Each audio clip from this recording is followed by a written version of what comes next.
pocket. The little rascal might just pop it clean. Well, as the Super Bowl got more popular, and we started blanketing that game with cameras. Well, I started with 5, then we went to 8, then 10, and that was the big deal. Every time they'd write up, NFL Films had 17 cameras covering the Super Bowl.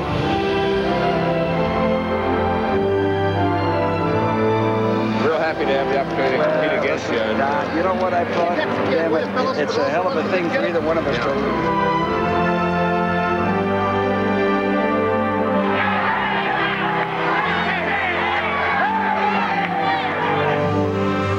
Call it loud and clear while it's in the air. I'm going to let it hit the ground. All right. Head. Heads.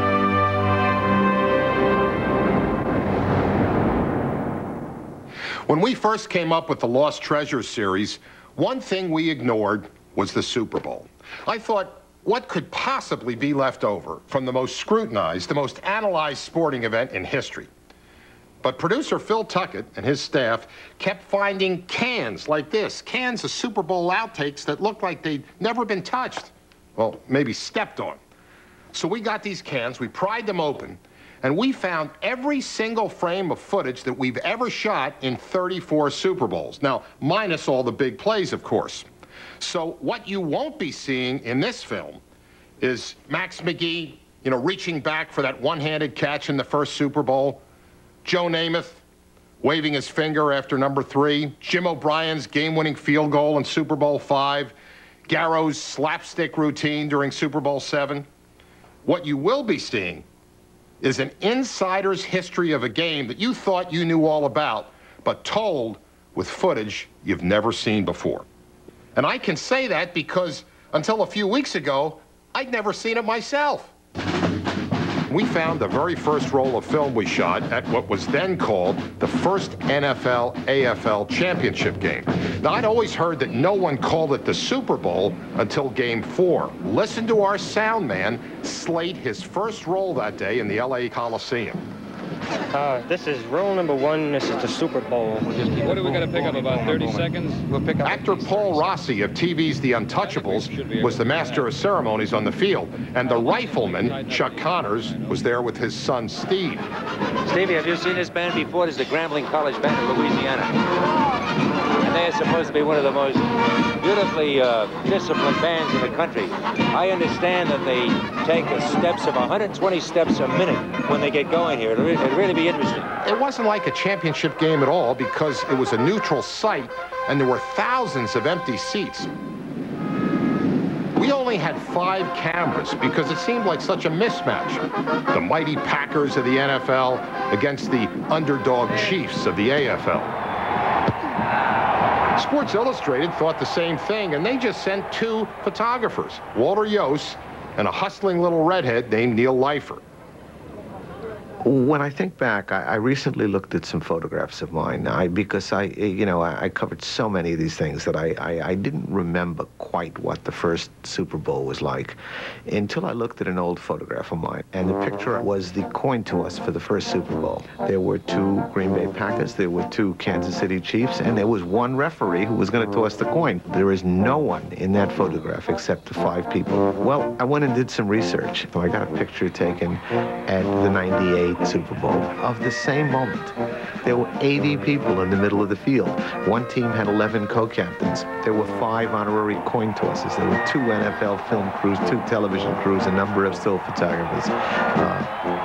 So when I think back and I looked at this picture, I really remembered what was so unusual that day is how unimportant the whole thing seemed. Well, you just remembered it was quiet for a big game. I mean, you're used to going to the NFL championships were pretty amazing. They were like frantic. And this was just, it was like played in silence, it seemed, almost, compared to a normal game. See by this shot the peristyles of the Coliseum, where you have Dawson calling signals. I always liked the way he huddled because he stood on one end and faced his players, which I always thought was a nice way to huddle. And it was always good for pictures, too. There was something very composed about that. My main competitor was a photographer named Walter Yost, who I think is the finest football photographer that ever lived. Only one of us could get the cover of the magazine, not only because it paid more money to get the cover of the magazine, but just the pride, ego. bragging rights, whatever. This was the cover of Sports Illustrated when McGee caught the touchdown pass and ran into the end zone. For the first and only time in Super Bowl history, 2 television networks shared the coverage of the game. That's because NBC had a contract with the AFL and CBS had a contract with the NFL. Bill Creasy was the CBS producer. The sticking point was who was going to do the first game. And that was a serious matter between both network sports departments. At that time, there was tremendous competitiveness between NBC Sports and CBS Sports. NBC felt that the American Football League was as good or better. They felt that they did their telecasts better than we did. And of course, we felt that we were superior, and we were aligned with the older, more established league. I mean, you could cut the tension with a knife. It was difficult. To me, it was just a tremendous challenge, and at that time, it was the most challenging thing I'd ever faced in my life. The NBC truck was nearby to the CBS truck, and we had made up our mind that we were just going to go about this as that it was another telecast. We didn't disregard NBC. We weren't disrespectful to them, but we had to worry about putting out the best picture, the best sound, and to be totally prepared. The one incident that everybody seems to remember was re-kicking the kickoff in the second half. We were in control of the kickoffs and the communication from the television truck to the field. Lou Cusserow was the producer for NBC. And he came running in our truck, and, you know, you got to kick it off again. You have to kick it off again. And we didn't ask them why. You know, got to kick it off again. We'll kick it off again. There have been rumors that they were still in commercial and that there was miscommunication, but I don't know for a fact what it was. You know, it was the door to the truck opening up with Lou. You got to kick it again. You got to kick it again. Lou was bigger than me. So I said, yeah, sure, Lou. They would have caught the ball and ran it 80 yards for a touchdown or something, and the whistles are blowing, and that's all fantasy. Well, yeah, but yeah, but it didn't. It could have happened. Yeah. Oh, yeah. Then there would have been big problems. When we found these shots in the outtakes, and I saw all these acres of empty seats in our slow-motion footage, it reminded me of what an eerie, almost surreal setting it was. You'll only see this on our film footage because the network tape does not exist. If you can believe this, they recorded soap operas over the game tapes, and VCRs hadn't been invented yet, so there's no copy of the game except our film footage. Vince Lombardi didn't get carried off the field by his players. He just trotted to the locker room like it was an exhibition game. Now, for some reason, we went to the Kansas City locker room where we filmed the Chiefs showering and shaving. I remember thinking, you know, this Super Bowl wasn't such a big deal. You can see the AFL actually drew first blood in the Super Bowl. Unfortunately, it was their own. Second Super Bowl, I could see that the game was catching on. Thousands of fans arrived 4 hours early to greet the team buses. Oakland's Ben Davison looked really menacing, but I didn't believe the Raiders had a prayer against Lombardi and the Packers. The Giants watch it, Ben. Neither did anyone else in the NFL. Open! Well, the second game was Oakland and Green Bay. It was rumored to be Lombardi's last game as coach, which of course it did turn out to be his last game as the Packers coach. We sold out the game, but in the ticket business, we would call it a soft sell. That every ticket was distributed, and I'm not sure that everyone was sold at full ticket price. And we're not talking about scalping, because no one was interested in paying scalpers prices back in those days for the Pro Football Championship. We were just hoping to fill up the seats, which we did the second game in Miami. Instead of marching bands, the halftime show had a Christmas theme, which I really couldn't understand since this was 3 weeks after Christmas. I heard later that somebody got a deal on these floats, which were left over from the Orange Bowl parade. Pete Rozelle, who was from Southern California, was an LA guy. One of his friends was a guy named Tommy Walker, who was in the entertainment business like everyone out in Los Angeles. But Pete would bring Tommy Walker in to do the halftime shows. I remember Super Bowl II, they had these two big figures. One was the Green Bay Packer, and the other one representing the Oakland Raiders, coming with smoke coming out of their top of their heads, coming closer and closer and closer. I didn't know what was going to happen when they finally approached each other, but if Tommy Walker said it was a good idea, in Pete's head, that was good. At least this had the look and the feel of a championship game. And the neutral site even worked. Now, you're the home team, you're the visiting team. Who's going to call this coin? The weather was Call it great, loud and clear the while stands it's in the were air. I'm gonna full. let it hit the ground. All right, heads. Heads! We were getting caught up in the drama of the established league versus the upstart league. So we added 5 more cameras. That's me here on the caddy corner telephoto lens. I remember it was a great day to film a football game. But sadly, that's all in the past. Now we have dome stadiums, late starts for television, and I don't think we'll ever again see beautiful color like this at a Super Bowl. Well, you know, the beauty of the light in the early years of the Super Bowl, and especially in Miami, which was always my favorite, there and Los Angeles, because they had the best light, period. Miami gave you this beautiful, crisp light with the palm trees in the background. I mean, you look at this Bart Starr handoff in Miami with all the cocoa palms. I mean, what stadium had cocoa palms in it? It's been Miami. My favorite tree in the world. So I always sat in that one end zone and stared down at the cocoa palms. You could do like a panoramic and see the palms and the scoreboard. And it was like the whole game was unfolding in front of you down in Miami. The Packers in the NFL still look dominant. But Oakland, they had some interesting characters, and our cameras had total freedom to roam the Raider bench. John Roush was the head coach, and one of his young offensive assistants let us get right in his face. That you have them, I have them, you have them on a play pass, right? On the play pass? Yeah. That's John Madden. First and 10, I mean, a far formation running down, we can go under with them. See? We can also sometimes, on first and 10, run a strong dog or a red dog. Just can't get nothing going. Roll it, you know what I mean? Damn, we done dropped a million passes. Things had fallen apart for the Raiders. And crusty old pro Billy Cannon, he threw us off the bench. By comparison, the Green Bay sideline was absolutely serene. For long stretches, no one said a word. Hey, Phil! Hey, Phil! Combo! Combo! Combo! Don't call that stuff from the sideline. Even when Herb Adderley sealed the victory with an interception, the celebration was restrained. That's my baby, Herbert. Put the icing on the cake, kid. Way to go, Herbie. Hey, that fullback wide open coming out here, too. Hey, Phil! But restrained did not apply to Vince Lombardi.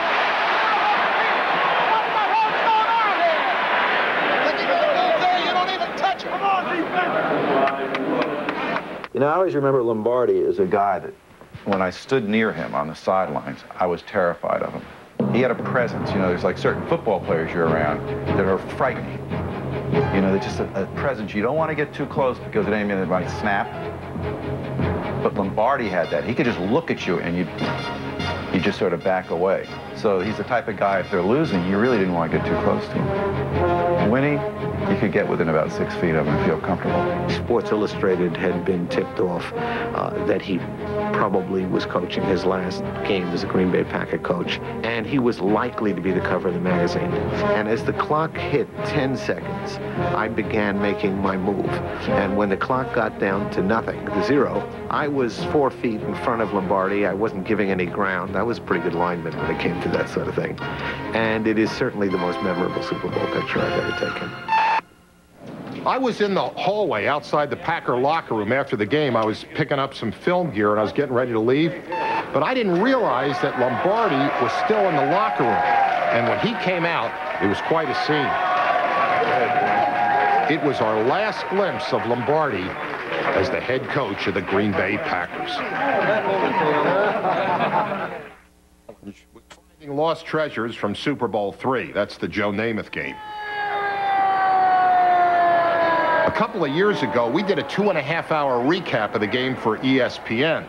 But we didn't use this shot of artist Leroy Neiman getting off the New York Jets team bus. To an ovation, no less.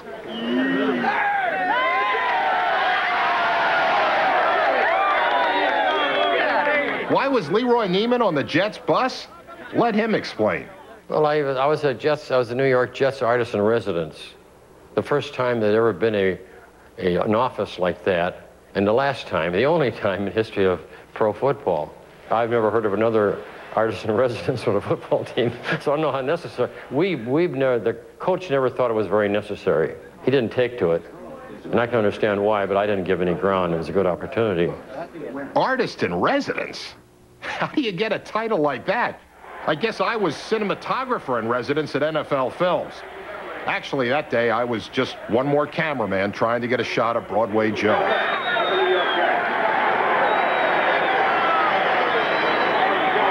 NBC had television's first handheld sideline camera at Super Bowl III, and it was part of the feeding frenzy around Namath. None of us could get enough of the white shoes, the hunched shoulders, and that damn guarantee. And Joe was the reigning king because he put his finger up. I don't know about that. I know it's a hell of a loss for those folks that picked it the other way. He came out of a generation of that was taking place at that time to be your own man, to thumb your nose at things, you know, and Joe was right on time. You know, that was the time of Muhammad Ali and all those people when everybody was breaking down these musts. And Joe was a football player, and football is very organized, so he was the first. Damn, we should have had 3 points that time, at least. Hell, I'm sorry. We should have had some points up on the board that time, please. Joe was one of those players like Mickey Mantle that was taped up all over his whole leg and everything. There was always a little bit of a ceremony around when he taped Joe up. He was a bandaged man underneath his uniform. This is Joe hanging around the pool. Joe always had a few girls hanging around, and he didn't seem to mind at all. Clive Rush, who was a very kind of nervous wreck kind of assistant coach, would go around each night and check these rooms. And so the night before the game, I joined Clive, and we stopped at Joe Namath's door, and Joe answered the door. No conversation, just answered the door and looked at each other. That was it. But he was in on time. He was in the room. He was in the room at that moment. Alone? No, I don't know. He didn't dare. He was sort of blocking the door there. There was no welcome, and I think Clive realized he had trespassed quite enough. He was a contemporary man, and I was new. I was different. As we all know, Namath made good on his promise. He beat the Colts, and he brought credibility to the Super Bowl. The Jets' artist in residence saw it all firsthand. The whole thing is so colossal, you know, so extravagant, and so out of scale. What spectacle is bigger time than the Super Bowl? There isn't such a thing, is there? No way. We weren't sure the league office really meant it.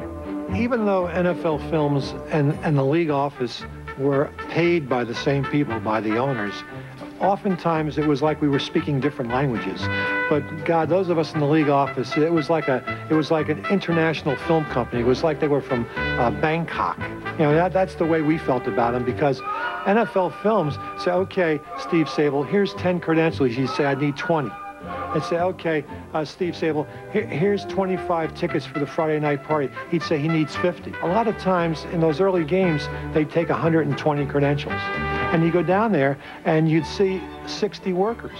They say, well, where did the other 60 credentials go for? Isn't that the sales manager from the Holiday Inn where the NFL Film stayed the whole week? Isn't she the hostess over at the restaurant where we used to go on Thursday and Friday nights? They had some rather strange assistants, you know, assistant cameramen. That's what they were always called. During the week, he was the front desk manager. On game day, he was an assistant cameraman. I never understood that. We needed all 120 credentials to cover the halftime extravaganza in Super Bowl IV. Entertainment director Tommy Walker had gone from marching bands to Christmas floats, now to hot air balloons. It was a routine launch. At least I thought it was routine since I'd never filmed a hot air balloon liftoff before. Then something went terribly wrong, and it turned into the NFL's version of the Hindenburg. Remember that old radio broadcast? Oh, the humanity! Well, the balloon crashed into the lower deck, scattered all these Southern belles who had just finished performing. And this was chaos. And it was sheer luck that no one was seriously hurt. And this was a real-life drama. But Tommy Walker's halftime show, they never missed a beat. In fact, the only casualties that day came from the recreation of the Battle of New Orleans. We recreated the Battle of New Orleans. After all, it was the first Super Bowl to be played in New Orleans. And Tommy Walker, the entertainment halftime director, he wanted to recreate the Battle of New Orleans. Well, it turned out to be a disaster. There was gunfire back and forth either side of the field, a lot of smoke from the old-time muskets, hundreds of people on the field dressed up as soldiers, looking down on the field, sitting up in the press box, looking down on the field, saying, my God, what happened? And what it was that the hundreds of individuals who were part of the halftime show, they had eaten up the turf. So now the players came back out to play the third quarter, and they looked at the field. It looked like something that was a playground, a sandlot football field. I really do think that was the last time that Tommy Walker did a halftime. Think of it this way, but the team representing the older league was in fact the newer team. Minnesota came into the NFL as an expansion team in 1961, 1 year after the birth of the American Football League. So the Chiefs were really the old guard here. But the real history was taking place on the Kansas City bench. There was too much leakage on that play. There's too much leakage down there, I'll tell you that, boys. For the first time, a coach had agreed to wear a wireless microphone in the Super Bowl. We can't make mistakes in this game. My dad had visited Kansas City's Hank Stram the night before Super Bowl IV in his hotel suite. Motion left, 61 toss man with a smush. And he said, hey, he had a term that he used called shmush. He called a lot of people, hey, shmush. You know, he had this crazy vocabulary. He said, shmush, I can't do that. Are you crazy? I can't wear a mic during the Super Bowl. Come on. I said, Hank, look, there's nothing to it. The microphone is this big. You'll be the first coach in history to do this. You'll go down in the annuals. You'll be in the Hall of Fame. This will be the first time a coach is wired in the Super Bowl. And I could see his eyes light up. I could see a little smile on his face. He said, well, I'll tell you, shmush. He says, Sable, what about the honorarium? Hank, I said, I hate to tell you this. There is no honorarium. This is something that has never been done, and it's going to go down in history, and you're going to benefit no end. He said, all right, get out of here. We'll do it. It's all out there in that field for us. In the next 60 minutes, we're going to get it all. World champions in professional football. All right. Got to play. Come on. Let's go. I didn't care who won. If Stram lost, we just wouldn't have used as much. But we would have had a coach talking at a Super Bowl on the sidelines. Throw that damn thing on the outside, Leonard. He can't cover that thing, Lenny. That damn hitch on the outside. The hitch pass Hank was calling was a favorite Kansas City play, one that they had used in the first Super Bowl against Green Bay. The idea was to get the ball to wide receiver Otis Taylor in the flat and then let him use his open field skills. Green Bay cornerback Herb Adderley closed quickly and held on until help arrived, limiting the hitch to a 3-yard gain. Now, 3 years later, Hank was calling for the same play. Double wing, this is good. Hitch. Great. This time, Viking cornerback Irsil McBee closed quickly, but he couldn't hold on, and Otis Taylor clinched the AFL's second and final Super Bowl victory. I like this cross-field angle of that famous play. We found it in the Lost Treasures, and we used it here for the first time. That's it. All right. All right, boys. Bingo. I hit the jackpot. I got the coach. He won, and he was wired. Can't beat that.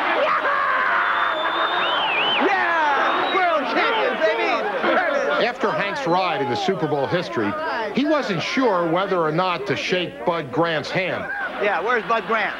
Big Ernie Ladd thought he should. Hell, you look fun when you beat him like that. Hell, you look fun. I was looking for him. You want him to go out, look for him. Hell, you look fun. Hell, you beat him. Hell, you beat him. Hell, look for him. Look for him. Make it known he ran.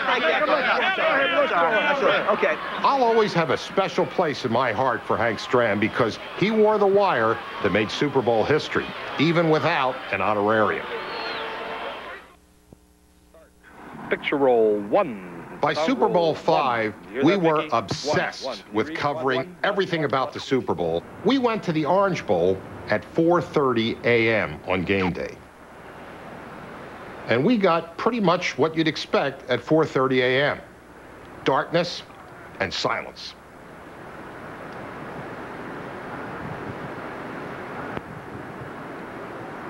You can understand why we never used any of this. It was 2 hours before anyone else showed up. How many programs do you have today? We didn't know it at the time, but one of the trucks carrying the programs to the stadium had flipped over, and thousands of these souvenir programs wound up in a Florida swamp. That's why today, the program from this game is one of the most valuable Super Bowl collectibles. As that long morning wore on, we were getting desperate for things to shoot. We even spent an hour at the will call window. They should have called it the don't bother window. Jack here, or Joyce McGowan? Yeah, what can I do for you? I just wondered if you had any. He told me to come back this week. No, we don't have a ticket. Yes, sir. There's 2 tickets left here for Mr. Chernin, C-H-E-R-N-I-N, by Craig Morton. No, sir, they haven't come in yet. 8th? Uh-huh. He hasn't brought it in yet, sir. No, sir. Not here yet. Don't have anything for Thomas. Not yet. Or Charlie Solomon? No, sir. Pete LaForgia? No, sir. Well, can I have your name, please? Because there's going to have to be something done about this. Ella May. I'm sorry? Ella May. Ella May? Mm-hmm. Now, what's your last name? Weatherwax. I work Take a blimp ride. Huh? Take a blimp ride. Yeah. Do you have tickets for Lewin, L-E-W-I-N? When we looked through the outs 30 years later, we found someone we knew. Gene was going to leave me 2 credentials. That's Denny Lewin, then a gopher for ABC Sports, and he's trying to bum a couple of sideline passes from our crew. Today, Denny's the NFL's Senior Vice President of Broadcasting. And hey, Joe Brown, you'll notice we didn't give him any passes, all right? By 9 a.m., we were exhausted. And we still had 4 hours to game time. In our search for any signs of life, we ran across George Toma painting the field. George had prepared the field for every Super Bowl. This was the first one with artificial turf. It was quite a come down for the man we called the sod god. Well, we had the sod god, marquee of grass, you know what I mean? Sports Illustrated calls me the nitty-gritty dirt man. Being 71 years old, being 72, I'm born on Groundhog's Day, so I'm a groundhog, you know what I mean? But I remember that was called, I believe, polyturf at that time. It was something new, and we had to do the same thing, decorating and painting it up.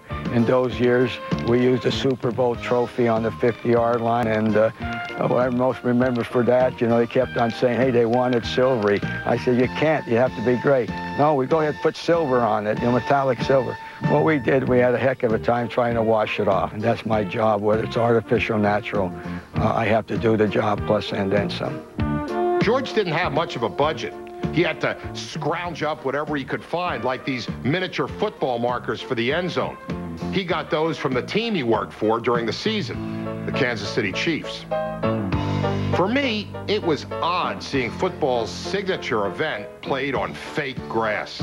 Iron Mike Ditka playing on plastic. That linebacker Hendricks is way outside me all the time now. Go ahead, let's go. Ditka and Dan Reeves, number 30, were part of Tom Landry's Dallas Brain Trust that day.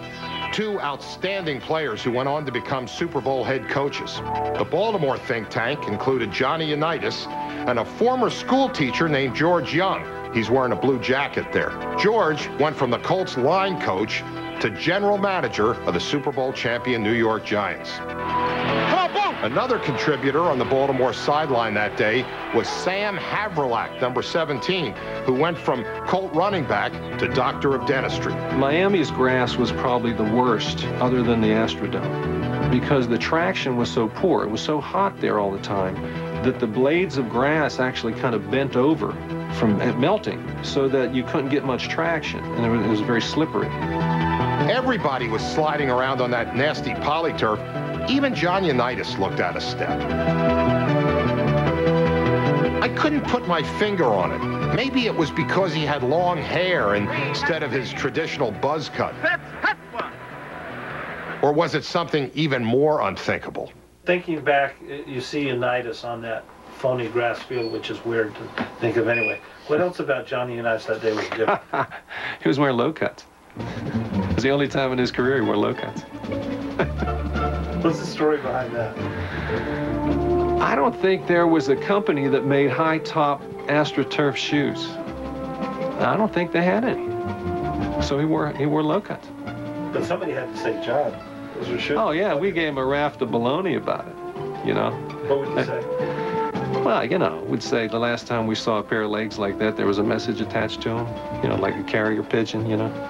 Because he had terrible-looking legs. Still does. You know, we always used to say that he looked like a crab running sideways, you know, when he set up. Maybe it was the low cuts. Whatever, Unitas fumbled and threw 2 interceptions in less than a quarter of play. He was finally knocked out of the game with broken ribs. Super Bowl V was a painful chapter in a Hall of Fame career.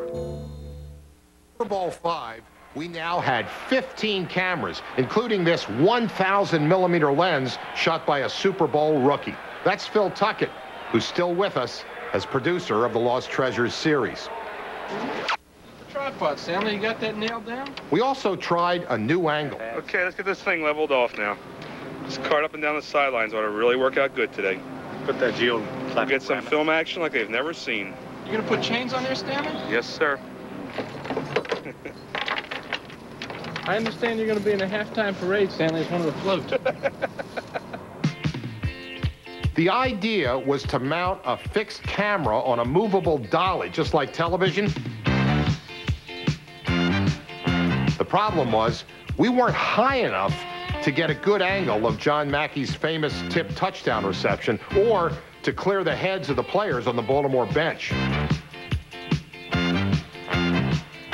We didn't get one usable shot from this camera, and we never tried it again. That season, Don McCafferty had replaced Don Shula as the Colts head coach, and the change was dramatic. They called Don Easy Rider, and he let third-string quarterback George Myra, injured running back Tom Matty, and George Young call most of the plays. We're not having enough time to throw the ball. They got a safety blitz. All he's going to do is put a bow-out move or an R or an L. Where's Orr? Jimmy! At one point, they even asked veteran wide receiver Jimmy Orr for his advice. I guarantee you 6. That's 6. I agree with you after I watched him on the takeoff. This never would have happened if Don Shula was running things. No, I want you to go in there and just act like you're going to throw. Dog, low. And as soon as you see him punt to the right side, you haul ass. When Earl turns to look at you, he's going to come up and you can run right by him. I guarantee you. As soon as Earl punts, let it go. All right? You ought to get 6 out of it. The play Matty, Myra Young, and Orr cooked up was a flea flicker that Sam Haverlack improvised into a near touchdown.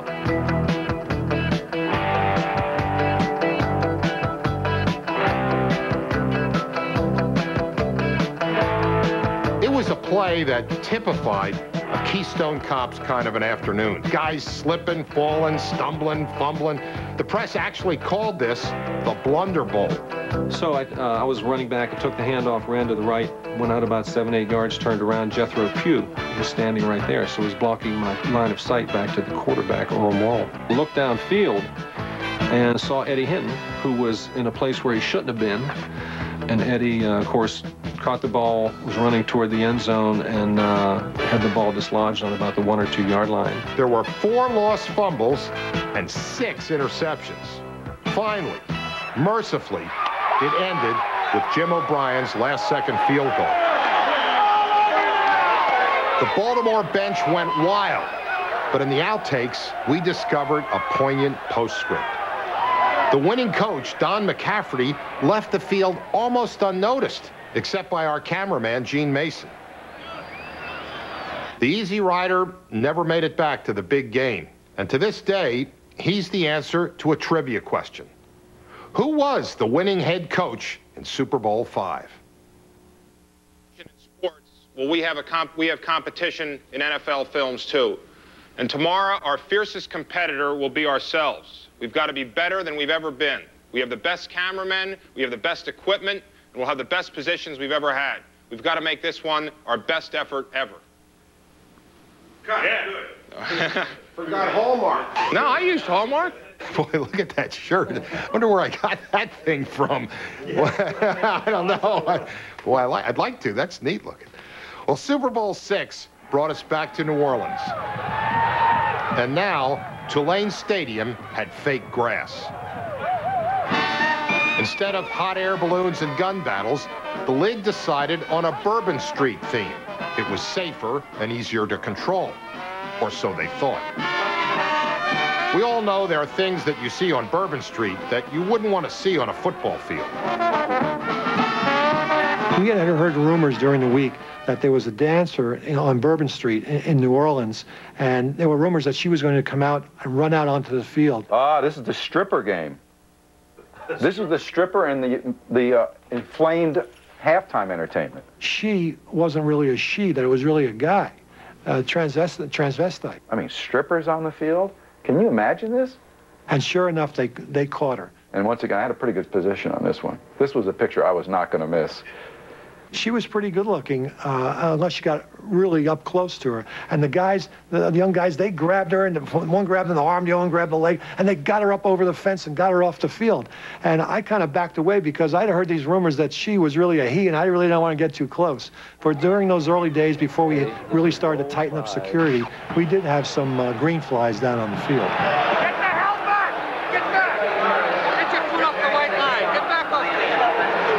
Joe Brown was busy tracking down green flies that day, but he didn't say a word to Leroy Neiman, who was by now a fixture on the Super Bowl sidelines. He was a Roselle favorite. Pete liked him. He was a New York guy, and so Leroy would be on the sidelines during those early Super Bowls. It's a nice way to show off, and it's a nice way to be a part of things, you know?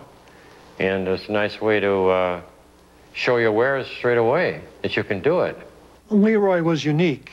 And if you don't believe me, just ask Leroy. It takes a little bit of vanity and a little confidence and to put yourself in that position. The camera's over your shoulder and I'm sketching on a 40-yard line or something. Guy comes over my shoulder with an NFL camera or something. There better be something there, you know? I mean, you can't, in other words, you can't fake it. Everybody's showing off a little bit, you know? A lot of coaches, they'd look over, especially the assistant coaches, they'd look over and they'd give a double take, say, who the hell is that on the bench? And what the heck is he doing? Because he's there with that big handlebar mustache and very quietly doing his sketching and sketching this, sketching that. I think there was only room for one of us. But the thing is, I'm not going to go away. I'm going to stay till the end with my way of doing things. But of course, right now, I wish I had some Neimans hanging in my living room at home or in my office. Cowboys coach Tom Landry had returned with a team of Super Bowl veterans. What happened today? Can't tell until the game's over. Don Shula was back as well with a much younger Miami team, including his 12-year-old son, ball boy David Shula. You got it from Miami. You think it's got to win. I got to. Why? All this way for nothing, you know. No sense in losing now. David went on to become an NFL head coach himself with the Cincinnati Bengals. Shula had some excellent players like Bob Greasy, who would become a Super Bowl hero. But another Dolphins Super Bowl hero is barely remembered. And that's nose tackle number 75, Manny Fernandez. Yeah, I don't think Don ever really realized the distractions we were running across in New Orleans. For a 25-year-old kid in New Orleans for the first time, drinking a few things we weren't supposed to drink even for breakfast. So it was really a party. We went out there and partied hardy, but didn't play very well. they had put a wrinkle in, specifically for our quick flowing defense. They started, I guess, game planning in cutback runs, and we got shredded pretty good. They were cutting off our weak side and just control the ball game, control the tempo. If I had to evaluate my personal performance that day, I thought I played pretty well. But unfortunately, I couldn't play left and right. I'll tell you, it was difficult to be a part of that loss. It was the toughest thing in my life, toughest loss I've ever been associated with. We were there, we had the opportunity. You never know if you're going to get back. And we just let it go, and strictly, I think, from a preparation standpoint, and the fact that, of course, Dallas was a great football team. Roger Staubach and the Dallas Cowboys left the field winners in Super Bowl VI, but Manny Fernandez and the Dolphins would be back. A Super Bowl pattern was established. Lose one year, come back and win the next. Jeff's coming around to prop me up, for Christ's sake. Like El Cid, for crying out loud. I'm sliding down in the seat. In the beginning, the Super Bowls were fabulous events. I mean, the excitement, the fun, the carrying on, and it got bigger and bigger, and the parties got bigger and bigger. It just got so big that, as far as I'm concerned, I didn't know what was going on anymore. And as I started to get older, it got so physical that just to last it, you had to be young and in good shape. And I wasn't getting any younger, and I wasn't getting in any better shape. And they used to tire me out. And I wanted to be General Patton, wanted to be leading the troops. So I went and stayed the first half, and then I'd sneak out the back, get in the cab, go back to the hotel, order room service, and watch the rest of the game on television.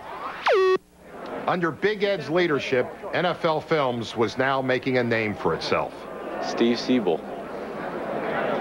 Don Shula now faced one of the most unusual coaches I ever met, George Allen. I always stand right by the goalpost for two reasons. One, it's the safest, you know, and then number two, keeps the other guys. Yeah, right. See? Listen, real happy to have the opportunity to compete against you. You know what I thought?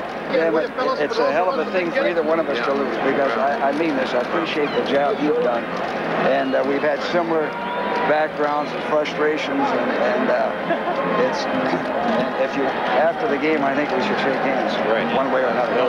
No way we won't. Allen was so thorough in his preparation for Super Bowl VII that he actually had a scout chart the movement of the sun in the LA Coliseum. For those of us who were photographing the game, we probably should have been charting the sun ourselves. We're taking the light readings. You know, the normal exposure should have been like 5.6 at a 500th with the film we were using. But we keep reading like 4, 3, 5. We're going, what the hell? Give me your meter. And we're all standing out like this. And we can't believe the exposure. It was smog. It was the first smog exposure at a Super Bowl. And the whole game is played in this very diffused yellowy light. And it wasn't sunset. It was smog. But you can look at these pictures. They all have this little tint of yellow to them. I always like Kilmer, you know, he's one of those little gutsy quarterbacks. You can see his face so clearly. Not only did he wear the single face mask, but the light's like this. It's like you lit him.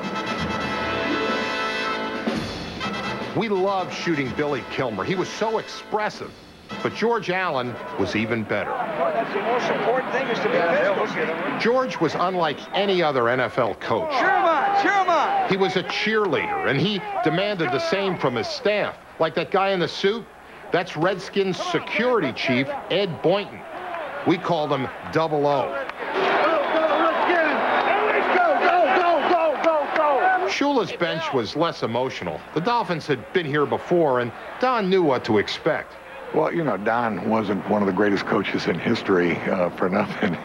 The next year, he moved us so far out of Los Angeles, we needed a helicopter to go back and forth. We were much more focused to begin with.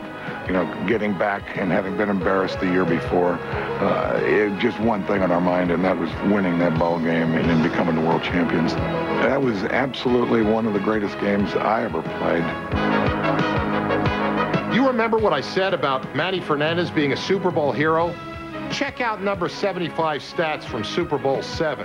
10 unassisted tackles and 1 sack. And that's for a nose tackle. He's flying outside and stringing it out, and then Fernandez came off the head and made the play.